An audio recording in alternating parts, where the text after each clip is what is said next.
Welcome to our presentation. My name is Raymond Anderson. I am a short-term consultant for the IFC based in Cape Town, but I am presenting this as a director of Model Risk Managers International Association, or MERMIA for short. It is a non-profit group founded in 2018 to promote best practices in model risk management. Should you be interested, please visit our website. My brief for today was to speak on translating forward-implied risk signals into operational portfolio decisions for SME lenders under volatility. That's a rather dense way of describing something quite simple. That is, how to use data to adapt to a fast-changing lending environment.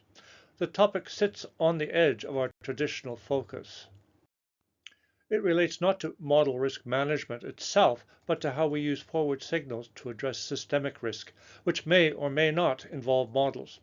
Systemic risk is that arising from the systems we all operate in, not just from individual actors and actions. SME credit poses greater risks than corporate and consumer credit. High cash flow dependence, weaker liquidity, and limited diversification make SMEs highly sensitive to economic shocks, and our challenge in volatile times is to recognize risk quickly and act upon it. All ships rise and fall with the tide, and especially in stormy seas. The real question isn't where we've been, but what we're sailing into and how to change tack. But we need tools, and here some of the terminology can be confusing. The word forward is combined with different nouns. There are forward signals and forward-looking models. Signals are what we can already observe in the present, indicating risks that are beginning to emerge. Models, by contrast, are views of the future based on assumptions derived from past experience. The challenge is how to accommodate those signals, whether by adjusting how models are used or by embedding them within the models themselves. So this is not simply about improving forecasts, but about recognizing change earlier and reacting to it. Risk is often recognized only once there are consequences, despite apparent symptoms.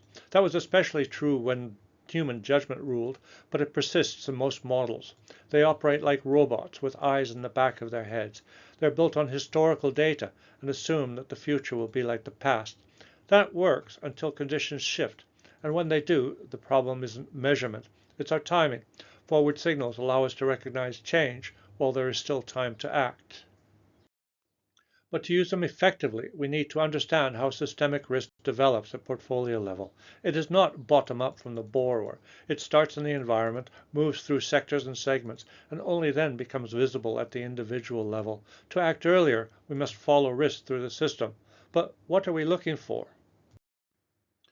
If we look at the signal landscape, it's quite simple. To borrow from economists' jargon, we're talking about leading and lagging indicators, early versus late. There are those generated within the lender and those coming from outside. Early internal signals are those small changes that seem insignificant when viewed in isolation, but suggest something is rotten in the state of Denmark. For traditional banks, unpaid checks and credit turnover are prime examples. Later signals, like delinquency, arrive too late. They are outcomes, not warnings. External signals are those that come directly from customers, credit bureau, tax authorities, government registries, or elsewhere. They may be early or late. There are, of course, other dimensions, whether signals are aggregated, anecdotal, or indicator-based, but the key is timing. This is already being done, especially by fintechs in emerging markets. If you look at the map, what those companies have in common is that their forward signals come from alternative data, which is becoming increasingly mainstream.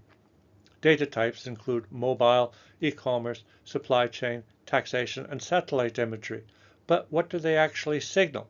Once grouped, we can see that they provide views into customer behavior, cash flows, and crop yields, whether by sector or region. The real issue now is no longer whether these signals exist, but who has access to them and how quickly they can be turned into decisions. Of course, the idea of looking forward isn't new. Everybody wishes they had a crystal ball.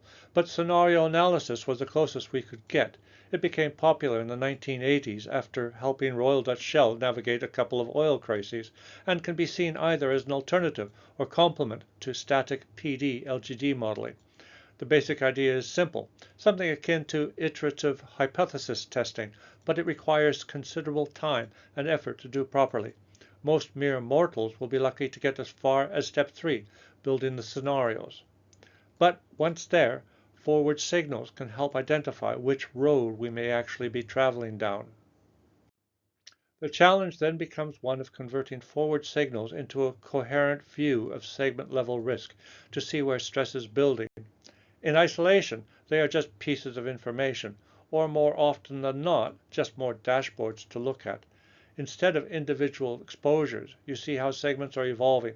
Pressures may appear as revenue weakness, earnings deterioration, or rising leverage, and only later through downgrades, formal classification, or delinquency. So early warning becomes dynamic, portfolio-wide, and forward-looking. The focus is not the level of risk, but its direction and speed. Where models are used, there are two complementary ways to address systemic risk. We all know the tortoise and hare fable that contrasts speed against consistency. Here, it's the tortoise and chameleon, robustness versus adaptation. The tortoise is structural, incorporating forward signals into model design to make them more resilient to changing environments.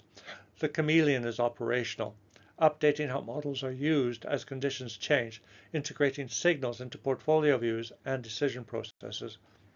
Both are necessary because they solve different parts of the problem. Traditionally, models follow a cycle: build, validate, deploy, and then wait, and eventually rebuild. That worked in stable conditions, but in volatile times, it is simply too slow. One response is to update models more frequently. Machine learning makes that possible, which is appealing, but increases model risk. The reason is simple. Models don't just measure behavior, they influence it. Give people a model, and they won't always use it the way you expect. And even when they do, the outcomes aren't always those that were anticipated. Models are theories based on assumptions, and a new model can change behavior and undermine those assumptions.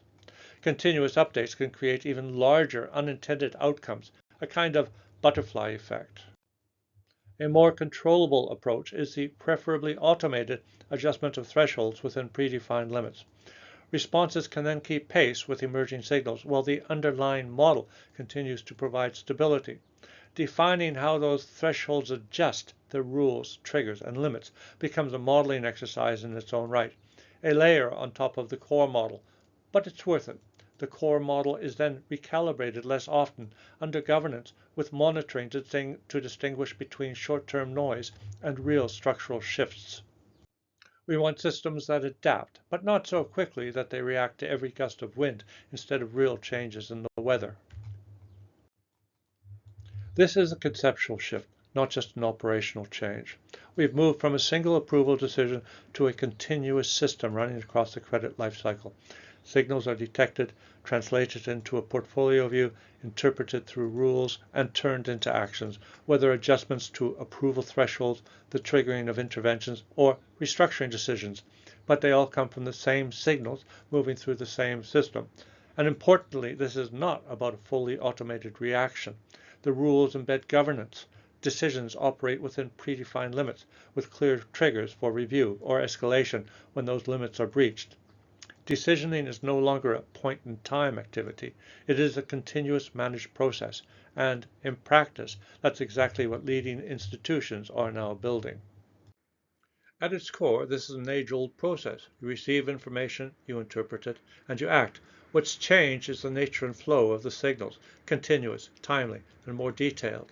They provide a view not just of where things are, but where they are going, stress building before it appears in delinquency.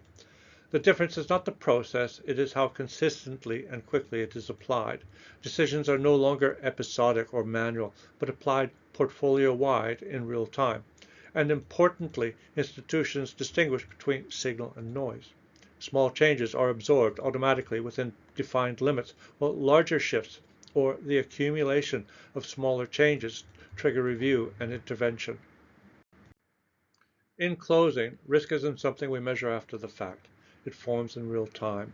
Models that are based purely on historical data from individual customers work well when conditions are stable, but struggle when things start to change. Hence, lenders are focused less on models and more on decisions, using forward signals to see change earlier, adjust thresholds as conditions evolve, and update models only when necessary. In a volatile world, speed of interpretation beats precision of estimation. That's the end of the presentation. I will also be taking part in the upcoming panel discussion. See you then.